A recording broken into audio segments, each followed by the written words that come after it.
नमो अरहंताणम, नमो अरहंताणम, नमो अरहंताणम।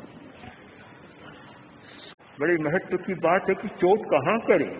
अगर आप चोट करेंगे मन पर, मन और ज्यादा उद्दंड बन जाएगा। आप चोट करेंगे शरीर पर और वाणी पर, ये और उच्छृंखल बन जाएंगे। चोट कहाँ करें। अगर आपको परिवर्तन करना है, कार खराब हो गई, इंजन खराब हो गया, कार को पुनः चालू करना है, तो चोट कहाँ करें। भाव तंत्र पर चोट करें। भाव शुद्धि का अभ्यास करें, भीतर जाएं।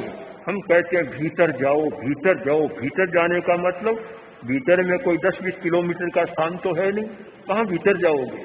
आखिर शरीर का कितना है, 1 फुट, कोई भारी हो तो 2 फुट के भीतर आ जाएगा। और भीतर जाए कहाँ। हर बार बार सुझाव देते हैं भीतर जाओ, भीतर जाओ, भीतर जाओ। भीतर जाने का मतलब शरीर पर मत रुको, वचन पर भी मत रुको, मन पर भी मत रुको। भाव तंत्र तक पहुंचो, वहां तक जाओ। वहां जाओगे तो तुम्हारी समस्या का समाधान होगा। और मन पर ही अटक गए तो मन तो स्वयं बंदर है, चंचल है, वह तुम्हारी समस्या का समाधान कैसे करेगा। जो स्वयं चंचल है, जिसमें स्वयं स्थिरता नहीं है, वह समस्या को कैसे सुलझाएगा। भाव तंत्र तक जाओ और भाव तंत्र को देखो और फिर उसका परिष्कार करो। चोट वहां करो, चोट भाव पर करो, तो तुम्हारा काम ठीक होगा, काम चालू हो जाएगा। हमें अंतर जगत में प्रवेश पाना है। हमारा आध्यात्मिक जगत यह भाव जगत, हमारा धार्मिक जगत भी भाव जगत, हमारा जो कुछ करने का है, परिवर्तन करने का बिंदु भी हमारा भाव जगत है। इसलिए प्रेक्षा ध्यान की प्रणाली में मन को मुख्य नहीं माना गया है। यहाँ मुख्यता है भाव तंत्र की। भाव तंत्र का परिष्कार, जो शांति केंद्र, ज्योति केंद्र और ज्ञान केंद्र, इन 3 चैतन्य केंद्रों पर ध्यान का प्रयोग कराया जाता है। ये सारे भाव तंत्र के परिष्कार के तंत्र हैं। यहाँ भाव तंत्र का परिष्कार होता है।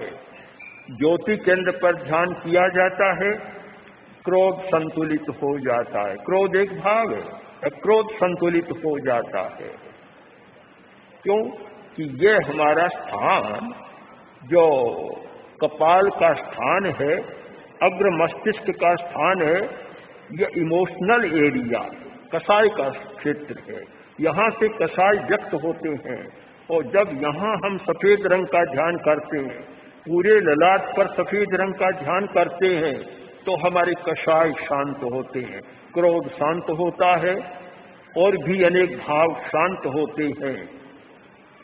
यह भाव तंत्र के परिष्कार का शांति केंद्र पर ध्यान करते हैं।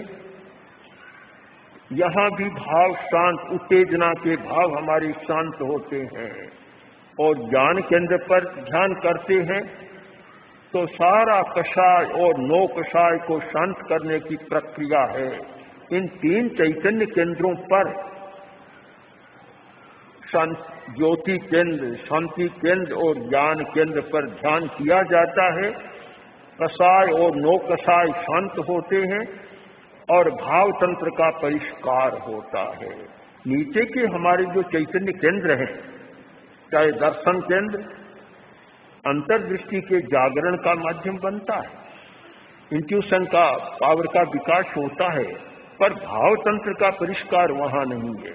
भाव तंत्र के परिष्कार के लिए ये सारा भाग हमारा मस्तिष्क का है, वहां से होता है। तो हमें भाव तंत्र का परिष्कार करना प्रेक्षा ध्यान का मूल आधार। और जब भाव तंत्र का परिष्कार होता है, फिर मन भी शुद्ध होता है, मन की गति बदल जाती है, वाणी की गति बदल जाती है। फिर उस व्यक्ति के मुंह से कभी कोई कटु शब्द नहीं निकलेगा, किसी की वह निंदा नहीं करेगा, चुगली नहीं करेगा और ईर्ष्या नहीं करेगा। ये सारा बदल जाता है और शरीर की क्रिया भी बदल जाती है, क्योंकि शरीर के जो वेग हैं वे सारे भावों के द्वारा उत्पन्न होते हैं।